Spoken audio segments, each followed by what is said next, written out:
സെക്രട്ടേറിയറ്റിൽ വെച്ചിട്ടാണ് ഈ ഷൂട്ടിംഗ് നടന്നത്. അപ്പോൾ ഞാൻ അവിടുത്തെ ടോയ്ലറ്റിൽ പോയിട്ട് വരുമ്പം പുറകിൽ നിന്ന് കയറി ഈ ജയസൂര്യ പെട്ടെന്ന് കയറി കെട്ടിപ്പിടിച്ച്. എല്ലാവർക്കും നമസ്കാരം. നമ്മുടെ ചുറ്റിനും സംഭവിച്ചുകൊണ്ടിരിക്കുന്നതെന്ന് പറയുന്നത് നമുക്ക് പോലും വിശ്വസിക്കാനാവാത്ത കാര്യങ്ങളാണ്.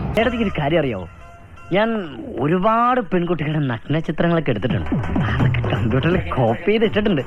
ഇടയ്ക്കൊക്കെ എടുത്ത് ഞാൻ മൂന്നിട്ട് സെൻഡ് ചെയ്ത് കൊടുക്കും. കർത്താവേ, ഇവനെയൊക്കെ വെച്ച് നോക്കുമ്പോ ഞാൻ എന്ത് മര്യാദക്കാരനാ. നടൻ ജയസൂര്യക്കെതിരെ വീണ്ടും പ്രത്യേക അന്വേഷണ സംഘത്തിന് പരാതി നൽകിയിരിക്കുകയാണ്. ഷൂട്ടിംഗ് സെറ്റിൽ വെച്ച് തന്നെ കടന്നു പിടിച്ചുവെന്നാണ് നടിയുടെ പരാതി. ഞാൻ എന്റെ ജാതകം ഒന്ന് നോക്കിച്ചാലോ എന്ന് ആലോചിക്കായിരുന്നു.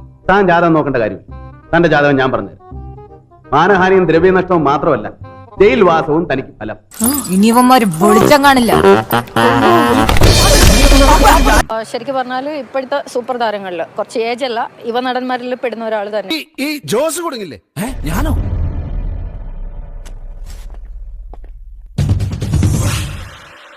നീയും കൊടുക്കും. എല്ലാ പ്രശ്നങ്ങളും തീരും. എനിക്ക് നീതി വേണം യുവർ ഓണർ.